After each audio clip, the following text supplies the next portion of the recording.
Bueno, buenos días a todos. Estamos en el ciclo de videos de los 10 años de acústica. Hoy estamos con Camilo Silva. Estamos en Chía. Este es un estudio de mastering y pues Camilo Silva es ya reconocido mundialmente por su máster y es reconocido por muchas otras cosas. Fue ingeniero de grabación de audiovisión mucho tiempo. Entonces, un poco Camilo, pues gracias por recibirnos, estar otra vez acá, hace rato no venía, me tocó buscar esta excusa para visitarlo. Y pues la idea es que empecemos este conversatorio, esta entrevista un poco en el marco de la pregunta de... Acústica está cumpliendo 10 años, llevamos 10 años haciendo estudios de grabación en Colombia. ¿Qué ha pasado en estos 10 años con usted? 2018, 2008, voy a tratar de volverme un poquito a 2008. En 2008, momento importante, y es que recibí el primer Grammy en 2008. Ahora, no es que los Grammys sean importantes en absoluto. Pues yo sí creo que son un hito.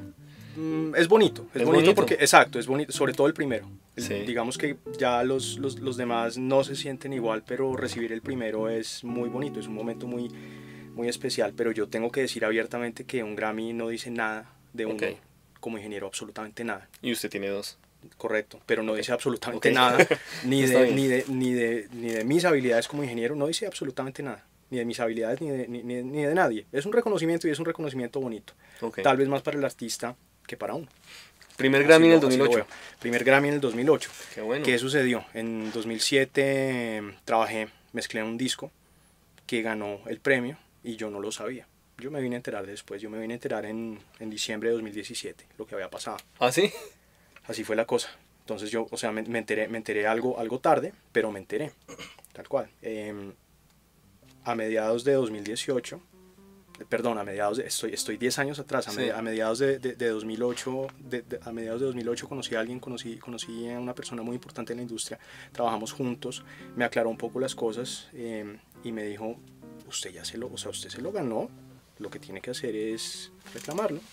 Tal cual, esa persona es Julio Reyes, que, bueno, en fin, Julio es posiblemente el productor colombiano más importante ahorita, al lado de Andrés Castro, tal vez. Entonces, Julio me aclaró un poquito la cosa y seguí sus instrucciones, tal cual, y efectivamente sí me lo había ganado. Todo lo que tenía que hacer era, pues, ir y reclamarlo. Bueno, no ir físicamente, pero reclamarlo como oiga, es que tengo entendido que tengo derecho al premio. Bueno, es para lo del premio. Ah, correcto. Entonces, nada, lo reclamé, me lo mandaron por correo al par de semanas y sí, fue un momento muy bonito. Mi hija acababa de nacer en 2008 y yo creo que por esa época yo en mi cabeza ya estaba cocinando el plan de retomar el control sobre mi tiempo y sobre mi espacio, principalmente sobre mi tiempo, pero también sobre mi espacio. Algo con lo que yo siempre he sufrido es con los asuntos técnicos. Una cosa que a mí no me gusta tener es, digamos, problemas de índole técnico. No me gusta que las cosas no funcionen exactamente como yo quiero y no me gusta encontrarme con sorpresas. Entendí que para retomar el control de todos esos aspectos tenía que tener un espacio que estuviera hecho a mi medida y que fuera únicamente para mí, donde no trabajara nadie más. Tal cual para En 2008 se empezó a cocinar un poco esta idea. Correcto, en 2008 empezó, realmente, en 2008 empezó. Nosotros dos nos habremos conocido tal vez en 2009 y tal vez nos habremos conocido gracias al Chato Rivas. Claro que sí. Porque fue el Chato el que me presentó a esta persona que no recuerdo su nombre, que tiene un estudio en Yerbabuena. No recuerdo el nombre de él, que tengo entendido que fue uno de los primeros proyectos suyos. Sí. Cuando Marcos. Sí. Marcos. Correcto. Sí. Cuando acústica. En Sindamanoy. Correcto. Sí, eso, sí. en Sindamanoy. Cuando acústica apenas estaba empezando. De hecho, ese proyecto lo hice antes Antes de fundar Acústica, sí. Entonces, correcto, ahí empezó la conexión. Claro. Chato me dijo, tienes que conocer a esta persona, tienes que conocer el estudio, lo tiene ahí en Sindamanoy, lo hizo Lucas. Creo que de ahí viene, más o menos de ahí por esa época. Entonces, mientras tanto, yo seguía con los años cocinando la idea y viendo cómo la iba a sacar adelante, cosa que no es fácil, digamos, para un ingeniero que trabaja en un estudio importante además. Claro. Tal cual. Y por otra parte, pues yo necesitaba completar mis años allá. Claro. Y cuando digo completar mis años es que yo, desde que empecé en esto, tuve el interés por el mastering. Tuve ese interés puntual Desde el por el inicio. mastering, desde el puro inicio. Yo toda la vida fui un come créditos. O sea, Uh-huh. de leer discos, comer créditos. Y se fijaba quién claro, masterizaba. yo me fijaba en todo. Bien. Quién hacía qué cosa, cómo eran los procesos. Yo me acuerdo que los discos viejos tenían 3 cuadritos con unas siglas. A, D, Sí. D, D, D. Yo me demoré mucho en entender qué Exacto, significaban. exacto. Entonces, ese tipo de cosas a mí me inquietaban y entendí los procesos. Claro. Entendí, ok, tenemos una separación de procesos acá. Grabación, mezcla, mastering, Ajá. ¿correcto? Y cada una de esas letras, A, A, D o D, D, D, se refiere a si fue manejado análogo digital en cada una de esas etapas. Entonces, ok, tenemos la grabación que es bastante obvio, tenemos la mezcla que es más o menos obvio, tenemos el mastering. Me llama la atención el proceso final, ¿qué es eso? Cómo conecta el mastering con el producto físico que yo estoy manejando, que yo estoy escuchando en este momento y del cual estoy leyendo sus créditos, su librito. Siempre hubo ese interés por el mastering desde pequeñito. Realmente. Qué nostalgia el CD, ¿no? El álbum, qué nostalgia el librito, qué nostalgia los créditos, qué nostalgia de las especificaciones técnicas de una grabación. Todo eso lo conocía uno como amante de la música y ahora es Spotify y ni siquiera sabe en qué año grabaron la nada. Se ha perdido, no hay créditos, la gente ya no lee créditos. No, y no están, así uno quiera. Pues toca buscar en internet, a esta canción venga a ver, pero en la información que debería ser, o sea, no les cuesta nada a Spotify ponerla. Es que debería ser obligatorio. Yo siento que los créditos son un derecho de nosotros como ingenieros de audio, sea cual sea la posición en la que estemos, pero los créditos definitivamente son un derecho nuestro, no lo hemos ganado y así tiene que ser. Pero sí, se ha perdido. Ok, existe el vinilo. Me parece bonito porque el vinilo suele tener sus créditos. Pero es un elemento nostálgico que no es el mainstream. Exacto, no es el mainstream. Y la gente que consume debería saber quién está detrás de lo que está consumiendo. Tal cual.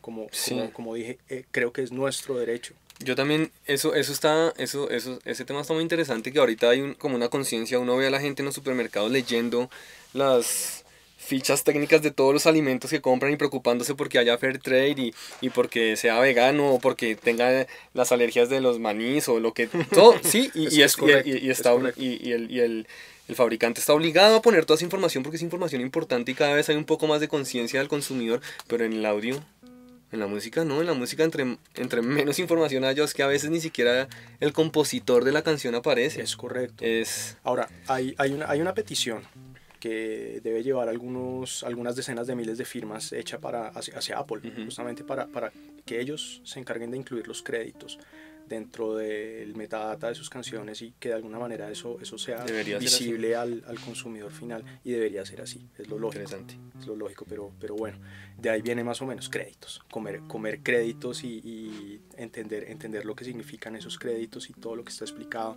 entre líneas en esos créditos. De ahí viene el interés del mastering. Ahora, una cosa que yo entendí pequeñito es que no es un oficio que uno pueda llegar y aprender y ya, sino es algo que se adquiere.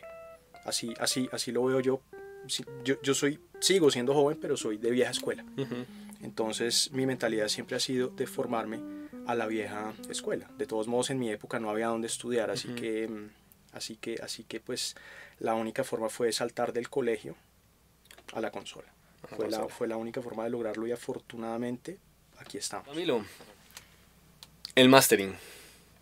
Estos videos lo va a ver mucha gente y mucha gente con background técnico, pero mucha otra gente que no. Y sin embargo la gente con background técnico no sabe muy bien qué es el mastering. ¿Qué es el mastering? Hay un montón de definiciones por ahí que podríamos tomar. Hay una definición más o menos común, homogénea entre la mayoría de gente. Es una definición que la mayoría de gente entiende, que es básicamente la preparación del material para su consumo masivo. Es decir, es el punto que conecta lo que sale del estudio después de haber sido mezclado con lo que se comercializa en este momento en los medios de distribución finales, que es principalmente plataformas, YouTube incluido, en mucha menor escala físico, Exacto. en mucha menor escala vinilo, pero hay una resurgencia importante que me parece un fenómeno muy bonito. Entonces ese es el punto del mastering, lograr esa conexión entre las etapas de la producción, resumiéndolo en producción, grabación, mezcla, hacia sus medios finales de Es la última consumo. etapa por la que pasa una producción musical. En términos de manipulación técnica. Exacto, eso iba a decir, Sí. en términos de ser técnicamente manipulada, sí, claro. Entonces esa etapa del mastering pues va a involucrar manipulación análoga, digital, a criterio, por supuesto, a criterio profesional de quien esté piloteando la sesión. La idea es optimizar, sacarle jugo a lo que hay, resolver lo que pueda ser resuelto, dejar quieto lo que está bien, en fin, hay claro, un montón de... Y lógicamente acomodando todos esos parámetros a gusto y satisfacción de quien está pagando por los servicios profesionales del ingeniero de mastering. Claro. Lógicamente hay mucho de gusto personal en esto, hay mucho criterio profesional, es decir, en lo que uno cree que es correcto para el material, pero también hay mucho de gusto personal, y en ese punto es bueno tener acuerdos con los clientes. En ese claro, punto también es bueno tener una base de clientes que tenga confianza profesional hacia uno. ¿Puede usted decir que el ingeniero de mastering de pronto es de la cadena de los 3 ingenieros que pueden llegar a participar en el proceso de una grabación, que es el de captura, por decirlo, el de grabación, el de mezcla y el de mastering? ¿Es de pronto el ingeniero que más puede llegar a influir estéticamente en el producto? No, en absoluto. Okay. Ahora, hay varias escuelas. Hay cierta escuela de ingenieros de mastering que tienden a involucrarse un poco más en asuntos creativos, conceptuales, de producción. Digamos, ese tipo de cosas realmente no me interesan mucho a mí personalmente, ni profesionalmente como ingeniero de mastering, porque es que esas etapas fueron ya establecidas y ya se pasó por ahí. Entonces, ¿a mí qué me están entregando? A mí me están entregando un producto, entre comillas, finalizado, ¿correcto? Digamos que para mí se vería poco profesional, o sería poco profesional de mi parte, decirle a las personas, decirle a mis clientes o decirle a los ingenieros de mezcla la forma en que tienen que hacer su trabajo. Sí. ¿Qué tengo que hacer yo? Tengo que hacer un diagnóstico, tengo que escuchar el material, tengo que asegurarme que estemos en buena índole técnica para trabajar, que no haya problemas evidentes que yo no pueda resolver por mi cuenta, ese tipo de cosas. Hay muchas ocasiones en que tengo que rechazar material por falta de... digamos por falta de cierta altura para poder lograr un trabajo que esté acorde con lo que se espera de mí. Hay ese tipo de situaciones. Ahora hay situaciones donde se presentan problemas puntuales pequeños que definitivamente no puedo resolver por mi cuenta, entonces puede que tenga que solicitar que se revise el material, pero lo estoy haciendo desde un ángulo estrictamente técnico. O sea, ya un error. Correcto. O sea, no es algo que no me gusta el bajo, no, si está bien. Correcto, digamos, es decir, yo no soy el productor, sí, eso está clarísimo, yo no soy el productor y yo no tengo ínfulas de productor, nunca me interesó la producción. Pero como dije, hay otro tipo de escuelas de ingenieros de mastering, donde de repente hay un ingeniero de mastering que escucha el material y de repente sugiere asuntos creativos. No me parece el ángulo correcto, por así decirlo, pero es válido. Y hay gente que le gusta eso, hay clientes que les gusta eso, hay clientes que les gusta que se les diga lo que tienen que hacer, tal cual. Digamos, no es mi ángulo y no es lo que a mí me interesa, porque mi trabajo es muy claro, mi trabajo es optimizar, pero lógicamente si hay cosas que no puedo manejar, es mi deber hacerlo saber, y es mi deber hacer saber que no voy a poder lograr un resultado que esté acorde con lo que se espera de mí. Aún así, cuando una producción pasa por el proceso de masterización, hay cambios abismales. O sea,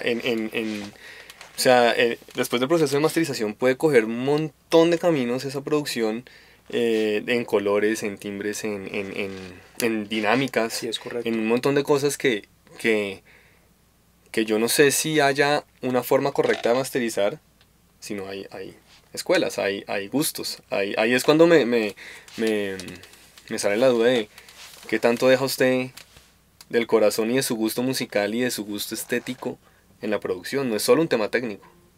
Ok, de acuerdo, eso se lo concedo porque sí, el gusto personal influye, por supuesto, pero va a primar lo que creo que es técnicamente correcto, Claro. y lo que creo que funciona adecuadamente para el material. Ahora, mis gustos musicales personales me toca dejarlos por fuera. ¿Por qué me toca dejarlos por fuera? Porque la cantidad, digamos, el abanico de estilos que yo manejo de todas partes del mundo es demasiado amplio. Lógicamente hay géneros que trabajo que yo como consumidor no consumo, pero que me divierte, me divierte y me encanta, como profesional, me divierte y me encanta trabajarlos. Sí. Y por supuesto los entiendo, tal cual, eso es algo que de verdad me mantiene muy entretenido cuando me llegan cosas de, no sé, hace tiempo mastericé una banda de rock de Nepal, por ejemplo, y yo no entendía ni media palabra de lo que estaban cantando. Igual cuando tengo un cliente en India, en Bombay, un cliente que hace pop en Bombay, que parece reggaeton pop, claro. Y no le entiendo una palabra, y la forma de expresarse, las consonantes, todo es muy diferente a lo que estamos acostumbrados tanto al español como al inglés, pero me divierte. El manejo puede ser un poquito diferente, claro. Tal cual, claro. Entonces eso es entretenido. ¿Qué puedo decir al respecto? No es algo que como consumidor estoy consumiendo habitualmente, pero sin embargo tengo que entender a fondo cómo funcionan los géneros y cómo funcionan los estilos de todas partes. Usted consume música. Yo consumo música, no como antes. No como antes, porque usted trabaja haciendo música y es muy berraco en su tiempo libre poner un disco. Pero... Es que el asunto es este. Los días acá son largos. Yo suelo hacer días de 12 horas, 5 días a la semana. Hay ocasiones en que hago un ratico, un sábado, pero yo evito trabajar los fines de semana. Esa fue una de las metas mías al momento de abandonar mi anterior trabajo. No volver a trabajar un fin de semana, a menos que realmente me naciera hacerlo por gusto. Y a veces lo hago. A veces vengo un ratico el sábado a hacer un par de cosas, pero de una manera completamente relajada, por así decirlo. Porque hago días largos, días de 12 horas, y paso 12 horas del día escuchando. Es complejo querer escuchar música por gusto propio cuando hay fatiga mental y cuando hay fatiga auditiva. Entonces, claro. ¿Cuándo consumo yo música? Yo consumo música un sábado en la noche con una cerveza en la mano, con amigos, y ni siquiera yo coloco la música. Es mi esposa, mis amigos, y eso me alimenta todavía más. Y usted siendo una persona sin ánimo de ofender, tan quisquillosa técnicamente, porque eso es lo que yo he podido discernir. Cuando usted está el sábado consumiendo música, puede consumir música en paz, en el carro, en una radiola, en una donita, sí. En MP3 192, ¿puede vivir con eso y puede disfrutar la música? Sí, porque el asunto es justamente eso, consumir música como la consume el consumidor. Eso me lleva a sacar otro tipo de conclusiones también. Escuchar en otros medios de reproducción, lógicamente que 1 o 2 tragos ayudan a desligarse de la parte técnica, que eso es importante si uno va a consumir como consumidor. Pero lógico, yo escucho en la casa y hay cosas que escucho, pero que yo digo, pues, es decir, no estoy en el estudio, estoy en modo consumidor, estoy en modo un ser humano normal, pues. Camilo, usted ha estado en todas las sillas del proceso de una grabación. Así es. Ha estado, me imagino que microfoneando, echando cable, ha estado sentado en la captura, en la sala de control, ha estado sentado con el productor mezclando, ha estado sentado con el músico mezclando, y ahora está sentado masterizando. Es correcto. Usted ya nos contó un poco que siempre pensó en el mastering, pero ¿en qué momento de esos procesos usted dijo, a mí lo que me gusta es el mastering, o fue porque no lo había hecho y quiere hacerlo? ¿Qué extraña de las grabaciones? ¿Qué extraña la mezcla? ¿Qué extraña de trabajar con gente? Ese tipo de cosas, por ejemplo. Hay que partirlo en varias preguntas. Lo de las sillas. Realmente yo he estado en 4 sillas. Ingeniero de grabación, que fue gran parte de mi recorrido. Ingeniero de mezcla, que realmente, a pesar de mis años, posiblemente nunca terminé de aprender a hacerlo al punto que yo quería. ingeniero de mastering ahora, Ujú. cuando llegó el momento, y también como tech, como estudio tech. ¿Usted nunca hizo en vivo? Sí lo hice. Ok. Ok, 5 sillas, está bien. Ok. Sí, de hecho sí lo hice, pero no fue una etapa que me durara mucho, Ok. porque mi naturaleza, usted ya lo dijo, quisquilloso, mi naturaleza quisquillosa En vivo, me impide funcionar mentalmente en un ambiente, con en un esa entorno presión. que no esté 100% bajo mi control. No tiene que ver tanto con la presión, tiene que ver con ser un entorno que no esté 100% Mm. bajo mi control. Sí, digamos que yo soy una especie de control freak. Mm. em, Necesito que cada pequeño aspecto esté bajo mi control. En vivo nada está bajo el control de Sí. uno, nada. Entonces, claro, lo hice hasta que dije, esta es la última vez que lo hago, y fue la última vez que lo hice. Y así fue la cosa, 5 sillas. La otra silla fue la silla de Studio Tech, de la Ujú. persona que se encarga de mantener el equipo andando, Ujú. de desarmar la consola NIF de audiovisión y hacerle todo el mantenimiento y hacerle toda la restauración, de mantenerla técnicamente funcionando Funcional. muy bien. Entonces sí, han sido 5 sillas, realmente sí lo veo desde ese ángulo. ¿Extraña alguna? No, pero es parte de otra etapa en que tenemos que dividir esta pequeña Ok. conversación, porque fueron muchas Fueron preguntas muchas preguntas, en sí. metralleta. Listo, listo. Entonces ¿qué sucede? Lo del interés por el mastering. Ya lo dije antes, el mastering, y como yo soy un poquito de vieja escuela, yo sentía que era algo que yo tenía que adquirir. Para mí el mastering no es algo que uno vaya y aprenda en una escuela, eso no se puede hacer. Es decir, Ok. uno puede ir a una escuela, uno puede tener a los mejores maestros del mundo, pero los mejores maestros del mundo le van a enseñar a usted la parte de procedimientos, le van a enseñar a usted cómo operar el equipo, tal Sí. vez le impriman algo de su filosofía personal a su trabajo, a su propia filosofía personal, pero lo que uno no va a poder adquirir es la forma en que ellos escuchan, y esa forma en que ellos escuchan la adquirieron a través de un proceso largo. ¿Cómo? En un estudio, Ujú. grabando, muchos años de grabación, muchos años de mezcla. No pretendo faltar al respeto, pero diría que mucha de la generación joven que tiene este interés por el mastering siente que le basta con solamente hacer un curso, Online. leerse unos libros, o no online, Bueno, sí.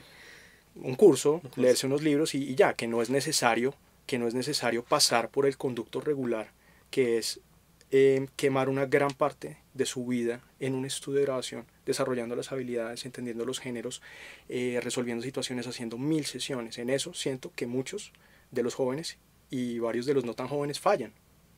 O sea, usted ve un poco, pues lo que entiendo es el mastering como último eslabón de la cadena de una producción, de la cadena técnica de una producción, también como el último eslabón en la cadena profesional de un ingeniero, un poco. ¿Se necesita haber No, pasado por todo esto para hacer mastering? ¿Por eh, todas esas 5 sillas? es una filosofía personal que yo Ajá. tengo, porque el mastering tiene arte.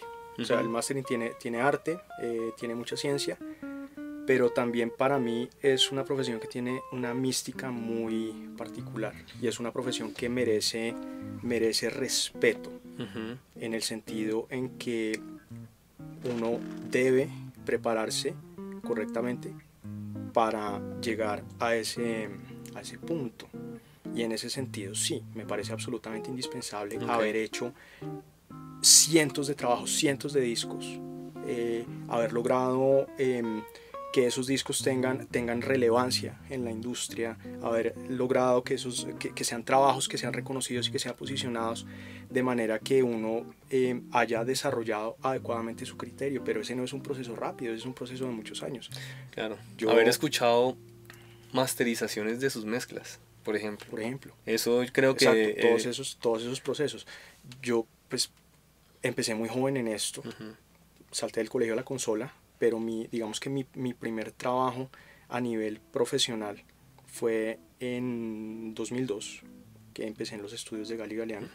Era un estudio que se llamaba El Estudio Limitada, uno de los estudios más importantes de Bogotá. Llegué ahí, Gali me recibió, estuve un par de años con él, fue el mejor punto de entrada que pude haber tenido. Con Gali supe aprender lo que era la paciencia, aprendí los procesos, aprendí un montón de cosas que en mis procesos anteriores no había logrado aprender. El paso a audiovisión tuvo que ver con una búsqueda de conocimiento y tuvo que ver con una búsqueda de sacarle provecho a ese tiempo que iba a pasar en audiovisión. Yo no sabía cuánto tiempo iba a estar en audiovisión, no tenía ni idea, solamente quería estar ahí para seguir completando mi proceso. Yo quería llegar allá para justamente crecer ese proceso profesional antes de tomar el mastering como labor. Yo quería dedicarle un montón de tiempo a grabar, a mezclar, a adquirir conocimientos, adquirir la proficiencia técnica, adquirir las habilidades auditivas. Quería hacer todo eso. A eso fui yo a Audiovisión, buscando conocimiento, buscando crecer, buscando aprender. Y sí, se logró. Audiovisión fue muy importante en parte de ese proceso. Sin embargo, en Audiovisión yo tuve que tomar ese rol del mastering antes de tiempo. Si bien yo ya había hecho algunas sesiones de mastering aisladas, esporádicas, entre 2002 y 2007, 2006, en 2006 la persona que se encargaba del mastering en Audiovisión renunció, que fue Mauricio González. Mauricio González fue muy amigo mío durante los años que estuvimos juntos como colegas en Audiovisión. En esa época éramos 3 ingenieros, éramos Mauricio Cano, Mauricio González y yo, los 3. Los 3 de planta, es decir, los 3 ingenieros que son empleados de Audiovisión, porque siempre han habido muchos freelance, pero nosotros 3 en ese orden de jerarquía: primer ingeniero, segundo ingeniero, tercer ingeniero, tal cual. Entonces Mauricio González y yo pasábamos mucho tiempo juntos. Mauricio se encargaba de las masterizaciones y lógicamente yo me sentaba detrás de él a verlo trabajar. Mauricio me enseñó varias cosas. Hay cosas de mi rutina que aún conservo, lógicamente evolucionadas a mi nivel de proficiencia, pero muchas cosas se originan en esa época. ¿Mauricio González también trabaja en la sala de arriba? Sí, tal cual. Entonces muchas cosas se originan ahí, de mis conversaciones con Mauricio, de esa época de 2006.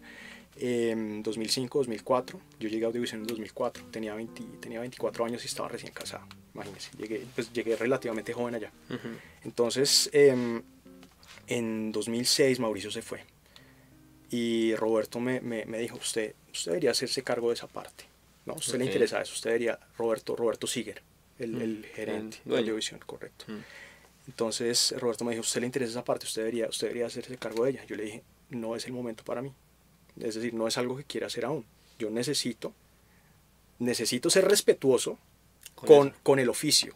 Yo no voy a llegar y me voy a llamar ingeniero de mastering, a pesar que tengo algunos años de recorrido y algunos años de experiencia, porque ya tenía varios años. Yo necesito hacer el recorrido correcto como quiero hacerlo. Entonces Roberto evaluó un par de candidatos, no funcionaron tan bien. El caso es que sí terminé haciéndolo. Antes de tiempo, antes de lo que yo quería.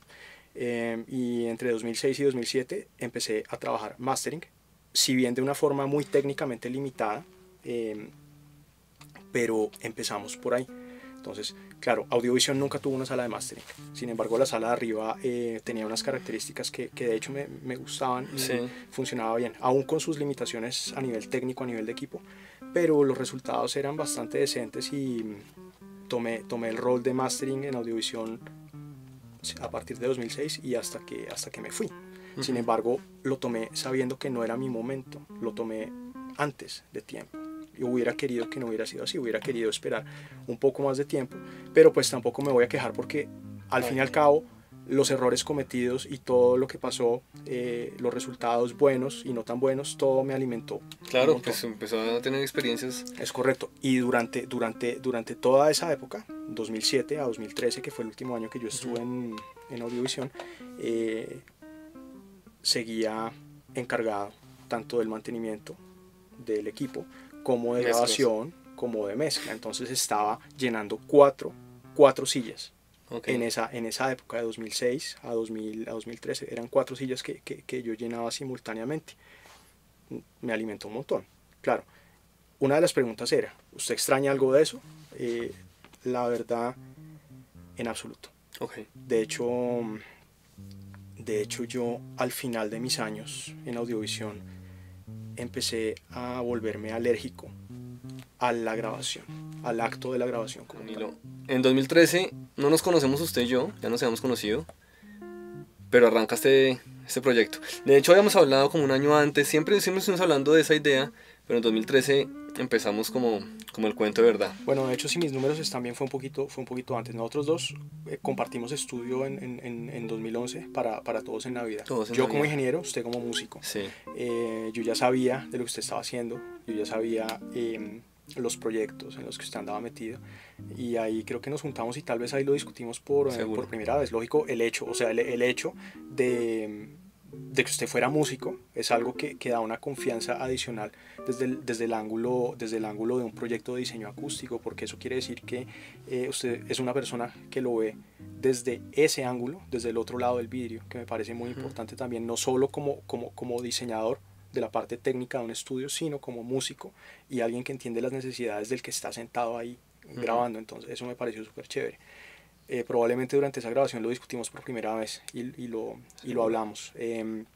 Ahora, nosotros, si mis cuentas están bien, iniciamos a trabajar el proyecto Planos en 2012. Me acuerdo perfectamente el proyecto que yo estaba haciendo en esa época, y me acuerdo que tomamos mediciones de la sala de arriba. Eso quería que ondeáramos en el proceso de diseño de esta sala, que fue muy curioso porque usted ha sido la única persona que me ha pedido eso. Y fue, bueno, vamos a diseñar su sala de mastering. Y usted me dijo, yo necesito que usted mida, caracterice la sala de audiovisión de arriba y identifique que me gusta. Exacto. Y intentemos llegar a eso. Usted me dice, yo creo que usted me dijo una cosa a mí, yo no quiero pasarme 6 meses acostumbrándome a mi nueva sala. Sí, quiero intentar, porque usted ya estaba en un momento cómodo de esa sala. Y en un punto sólido. Entonces eso fue un reto interesante de hacer unas mediciones para caracterizar acústicamente la sala de audiovisión y lograr llevar esto a este espacio que era muy distinto. Correcto. Un espacio muy distinto. Sin embargo, yo creo que la conclusión de esa caracterización es que lo que a mí me gustaba de esa sala es que era una sala acústicamente apretada. Era apretada, era muy apretada. Que era seca. Esa sala es muerta, es una sala mucho más muerta que esta sala, me atrevo a decir. Sí. Y sin embargo esta sala conserva la característica que me gustaba, que era lo apretado que es, que estoy escuchando el sistema electroacústico funcionar sin demasiada influencia de la sala, o sin tener una sala muy viva, porque yo no soporto las salas vivas, no me gustan las salas vivas, no puedo. Sí, eso me acuerdo que fue un punto neurálgico en ese tema, y me tocó presionar mucho para que me dejara poner esos difusores ahí atrás. Sí, de acuerdo. Que afortunadamente me dejó poner, porque creo que le dieron su viaje. Al principio no los quería, no quería los difusores, pero bueno, cumplen su función. Y me parecía importante darle un poquito de espacialidad. Este proyecto, ahí verán en las imágenes, estamos 1 metro bajo tierra. Aproximadamente, sí. 1,20 m alcanzamos casi que a excavar. La excavación como tal fue más profunda por el tema de cimiento.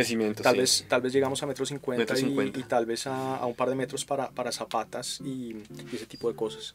La limitante que teníamos es que aquí arriba está su taller. Correcto. Su taller de electrónica, que ojalá podamos, si tengamos tiempo, para hablar un poco de esto, que es otro mundo de Camilo muy interesante, que él hace sus equipos. Tuvimos que excavar para lograr la altura que necesitábamos para el espacio, y logramos excavar. Correcto. Chévere, tenemos 4 escalones buenos. Me acuerdo que la impermeabilización de este fue complicado, fue complejo, pero creo que lo logramos. Hoy que entro acá, cero humedad. Fue muy interesante, a pesar de que Chía y este espacio es un espacio con el nivel freático y el terreno en general, el nivel freático es bastante alto. Es bastante alto. General, y suele ser un problema por cimientos y todo eso. Uno encuentra agua a 1,5 metros de profundidad, tal vez un poco más. Estuvimos de buenas que no encontramos tanta agua y generamos unos aislamientos chéveres. Y logramos la altura. Que era el punto más preocupante. Logramos finalmente los 2,70 en el punto más alto de esta sala, que está bien. Este proyecto yo lo recuerdo mucho en la etapa de diseño, porque hay muchos tipos de clientes. Hay clientes que confían ciegamente en uno y ya. Usted confiaba ciegamente, pero se involucró un montón.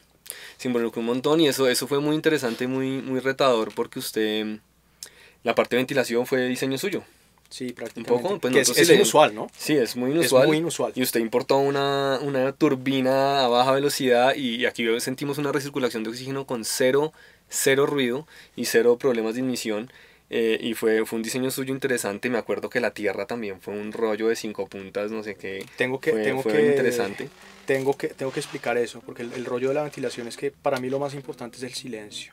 Porque yo trabajo, o sea, mis días de trabajo transcurren a un nivel muy reducido de volumen. Yo, a pesar que no tengo niveles calibrados acá con un decibelímetro, pero podría decir que mis niveles de trabajo pueden estar en promedio por debajo de 70 dB. Mis niveles de trabajo. ¿Qué quiere decir eso? Que un piso de ruido alto sería un problema para mí porque sería distractor. Entonces por lo menos 40 dB de SNR y pues toca tener un por debajo de 20. Entonces tengo que mantener un piso de ruido supremamente bajo acá, que es lo que tengo, y gracias al sistema de ventilación como lo pensé, además que los aires acondicionados me enferman, o sea, literalmente me enferman. Y soy feliz con mi ventilación. Con mi ventilación mecánica funciona perfectamente para mí. Los niveles a los que trabajo. ¿Qué otra cosa? El sistema de tierras. El sistema de tierras es muy interesante. Porque nosotros hablamos de hacer un sistema de tierra en estrella. De modo que la tierra de cada toma va directamente a un punto central donde está el polo, tal cual, que es, digamos, es un esquema que aprendí en electrónica y funciona perfectamente porque todas las corrientes de retorno de tierra van dirigidas a ese mismo punto, no se claro, intercambian unas con otras, no se interfieren, por así decirlo. Ahora, uno puede mantener un esquema de tierra en estrella hasta cierto punto, porque lógicamente es impráctico que cada equipo individual vaya directamente a la estrella, es impráctico, entonces lógico que hay una distribución, pero eso es algo en lo que estoy trabajando en este momento. O sea, sigo trabajando, aún 5 años después, sigo trabajando en perfeccionar cada pequeño detalle de esta sala a un punto, mejor dicho, al punto más alto, más limpio, que sea físicamente posible llevarlo, y en lo que estoy trabajando ahorita justamente es en la parte eléctrica. Bueno, vamos a hablar un poco de qué es un estudio de mastering y qué diferencias tiene un estudio de mastering con los otros estudios. Al parecer, así a simple vista, parece una sala de control normal. Resulta que un estudio de mastering tiene, así como el proceso de mastering, tiene muchas cosas muy distintas. El estudio de mastering tiene exigencias acústicas específicas. Primero que todo, no hay una sala de captura. ¿Por qué? Porque en un estudio de mastering no se captura. En un estudio de mastering solo se masteriza. No hay una consola. Están usando solo 2 canales. Me equivoco. ¿Sí? No estamos mezclando nada. Son solo 2 canales, los cuales se están procesando directamente los 2 canales que se van a masterizar. Entonces no hay consolas. No es que Camilo no haya querido tener consola, sino que este estudio de mastering no tiene consola. Son unos estudios que acústicamente tienen que ser... Es el estudio donde más exigencias acústicas hay en el punto de escucha. Es donde, así como es la etapa de audio final y la etapa de audio, una vez alguien decía que la masterización es, si se homologa a un proceso de carpintería, es el momento del barniz de la mesa. Es el momento en que se le aplica el barniz y el acabado final al violín, por decirlo así, en el audio. Y como es tan susceptible a cualquier alteración, las cosas que se hacen en mastering son muy sutiles. Es como el arte de la sutileza en el audio y en la acústica no se queda atrás. Es el arte de la sutileza en la acústica y es lograr un punto libre de reflexiones, pero en serio libre de reflexiones, un punto en donde el cuarto no aporte nada, y si aporte en toda la banda de frecuencia, aporte lo mismo, porque es supremamente delicado generar un problema de estereofonía, generar un problema de desbalance tonal, de timbres, de algún modo. Es muy delicado acústicamente este sweet spot, de los más delicados, ¿sí? Entonces, usted ha estado en muchos estudios.